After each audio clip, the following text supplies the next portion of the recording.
relatives. It's Carey MacCarthy here with Startup Art Therapy, and we are bringing you our weekly YouTube broadcast. We talk about trauma and we talk about how to fix it in a fun way using art and spirituality. So today's topic, since this is Mental Health Awareness Month in May, we are going to talk about resourcing yourself. Last week, we did how to start the trauma recovery journey. So this week, we're going to be talking about how to resource yourself during the journey, because that's really important. Sometimes when you're doing this very deep work, a lot of stuff will creep up. And that's actually a sign that you are healing. Believe it or not, it's uncomfortable. Just like when you do a detox, you get flu symptoms. It's because your cells are releasing the stuff that is making you toxic. So the same principle applies to our minds when we are releasing things that are no longer serving us and we have a reaction. Our brains actually have to veer off of the maladapted stress response, that negative feedback loop that I've talked about in a lot of videos and my newsletters. So, and when that starts to happen, because this is a well-worn track of neural pathways that have formed themselves to perpetuate this chemical, this neurochemical release of these cortisol, adrenaline, norepinephrine, this can chemistry that exists within trauma, it creates that feedback cycle that can actually create that priming and kindling in the brain. So we're going to talk about how to resource yourself through this because it's uncomfortable. It's uncomfortable, but guess what, guys? Growth is not comfortable, right? And I love what Bob Proctor says. When you have an idea and it doesn't scare you, that means the idea is not good enough. You got to just push yourself to the edge.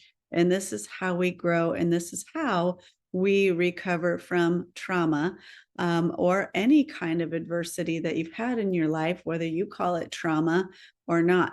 So one of the ways that you can resource yourself is call upon your spirit animal. And I know this sounds very woo-woo to a lot of people, and they go, oh my gosh, who is that? What is that? So let's just talk about this for a moment. A spirit animal is, in a lot of indigenous cultures, an animal or an object, something that comes to you that is there to protect you, to guide you, and to help you see the things that you might not be seeing. So, for example, I have a few different spirit animals. People call them totem animals or medicine animals. And the way to find your animal is, one, notice what keeps showing up in your path in the day to day. I know that one of the volunteers for my organization, she noticed that when she started volunteering for Startup Art Therapy, she went, oh my God, I keep seeing these coyotes in my path. And she had all these pictures of coyotes in her phone. So she started investigating coyote, what that meant for her. So that's one way you can discover what your spirit animal is. One of mine is hummingbird. I've had a lot of beautiful interactions with hummingbird. I had a tree on a deck that I lived at a long time ago, like 25 years ago. I was still in grad school, actually. And a hummingbird made its nest, and it was a beautiful little nest, tiny little nest made of feathers, white down feathers of birds with this beautiful little layer of light green lichen around it. And this little nest was in a Norfolk pine of mine that I had in a little pot. And she would let me come and walk right up to her and just a foot away from her nest. And I would sing to her every day. And she began to really trust me. And she would get out of her nest and actually flit next to my head right here. She was just letting me look at her two little eggs that were inside of her nest. And I would do this every day, and I would go out and sing to her, and she and I had a beautiful rapport. And suddenly I went out one day and she got out of the nest and was flitting right there, and I got to see her two little babies. And I didn't know this, folks, that babies hummingbirds beaks are actually like little accordions, and they have to calcify. um, so it was really interesting to, it's just such a beautiful process. So this is how I knew one of my totem animals is hummingbird. But you can have more than one. One of my spiritual teachers in the long ago, who was not really a good person to be working with, eventually I found out, told me that you couldn't have more than one, but that was not true. So um, notice what's around you, what animals come to you, what feels really in sync and something special. Another way you can do that is right now. We can actually go through a little meditation together, and just close your eyes where you are and sit down comfortably and close your eyes and sink into your body and start breathing deeply through your nose and out through your mouth, and come to the present moment and imagine yourself walking through a forest, and you feel the bare, moist, fertile earth beneath your feet. And you come to the edge of the forest and you take a deep smell, deep inhale of this rich, fertile earth, this glorious smell. And you go out into this meadow from the canopy, and you feel the sun shining on your skin, and you walk through the grasses and you feel so alive, and there's this gentle breeze and the smell of wildflowers through the mist and the beautiful moist air. And you sit down in the very middle of this field, and you lay down and you look up in the sky, and you see in the far off distance a beautiful ball of golden light. And it starts coming closer and closer and closer, and you feel tranquil and at peace. And you feel so much love. And suddenly, this beautiful ball of golden light is right before you. And you see it morph into a shape. And that shape becomes an animal.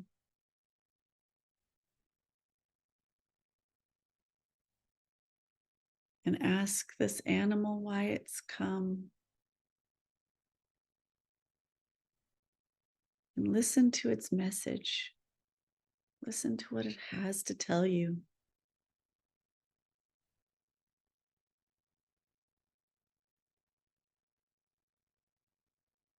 Keep breathing and listening. And when you have all you need, you can close your eyes still and say thank you to this beautiful being that just came and blessed you. And as you say thank you, it starts to turn back into a beautiful golden sphere and float off from where it came, high up in the sky, until you could no longer see it.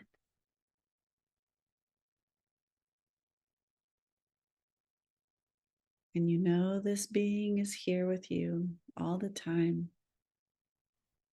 And you get up from your place in the meadow and walk back to the forest.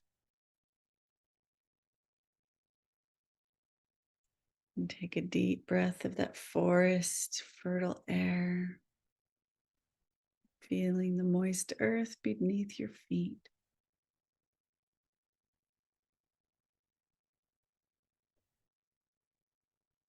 And exhale deeply and come back to the now. Now I want you to go image what you saw in your journey. This is just a very short snippet of the longer shamanic journeys that I take people on, but I don't really like the word shaman. That's kind of a word I don't choose to use. In the Native world, in the Native American spiritual path that I have been on for over 20 years, nobody really calls themselves shamans. Even medicine men don't really refer them to themselves as medicine men, but it's just a way of being humble. So this is a way that you've just journeyed to discover what your spirit animal or medicine animal might be. And one of the things that I just wanted to tell you, a little story about how I know that whatever you see in your imagination is real. I have had many, many years of doing very old, ancient, traditional ceremonies with the Lakota tribes. And one day I had gone up on Hamblecha, which is commonly referred to as Vision Quest. And the natives of the Lakota people call it Hamblecha. It's one of the 7 sacred rites that White Buffalo Calf Pipe Woman brought. And I was up on the hill, and during this experience of 4 days and 4 nights without food or water, I kept getting a visit from Grandmother Owl. And I'm not clairvoyant. Usually, sometimes things appear to me with my eyes, but most of the time it happens in here in our third eye. And I noticed that Grandmother Owl kept coming to me, and I could see her, and I was listening to everything she told me. A lot of downloads happened in that experience. And when we came back, after all of the vision questers, all of the people on their journeys came back from the 4 days and 4 nights on the hill, we went into an interpretation lodge, a sweat lodge that is meant to help us as the vision questers to have our experiences interpreted by a medicine man. So we were with a Choctaw medicine man. His name was Walking Bear. And I didn't tell anybody about Grandmother Owl because I was having doubts that whatever was happening in my imagination was real or not. So I didn't tell anybody about Grandmother Owl. But suddenly, in the middle of this sweat lodge, I heard the flapping of wings hitting the top of the rafters of the sweat lodge. And it was Grandmother Owl, and she was talking directly to the medicine man, Walking Bear.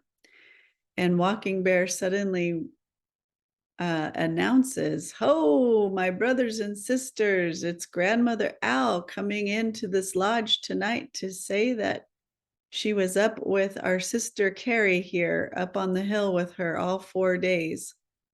And went on to say some other things. But in that moment, I knew that whatever happens in here, in your imagination, is actually another type of your right brain, is the imaginal, and it is our direct connection to other realms of existence, other dimensions, and other experiences other than the physical plane. So I know now not to doubt ever what happens in my imagination or my imaginal experience, because I do know that it's real, and I know it's real for you too. So this journey that you just went on, absolutely, it is real.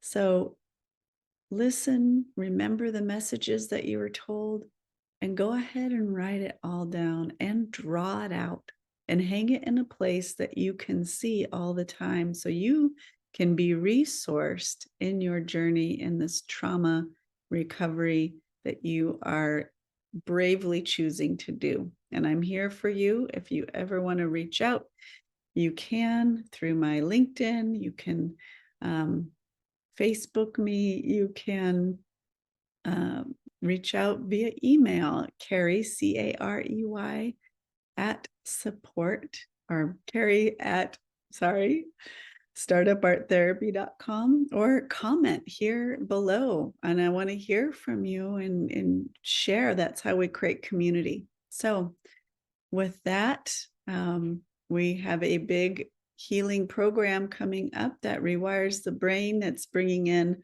neurodevelopmental art therapy, a lot of Native American spiritual wisdom, a lot of neuroplasticity and healing and rewiring your brain, and a lot of spirituality. So stay tuned for that. And thank you so much for being here with me today. And